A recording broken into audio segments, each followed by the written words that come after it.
You searched how to buy shares of JBT Marel Corp. This company supplies industrial food processing equipment and trades on NASDAQ under the ticker JBTM.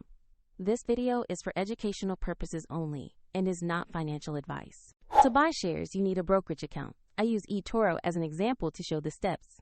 After registering, you will need to verify your identity, which typically requires an ID document, and add funds before buying.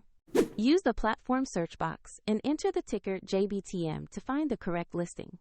Confirm the result shows JBT Marel Corp and the NASDAQ exchange. On the asset page, you will see basic company information and a price chart. Check the company description and ticker to confirm this is the correct stock before proceeding. To place an order, select Invest, choose the amount you want to buy, review the order details, and confirm.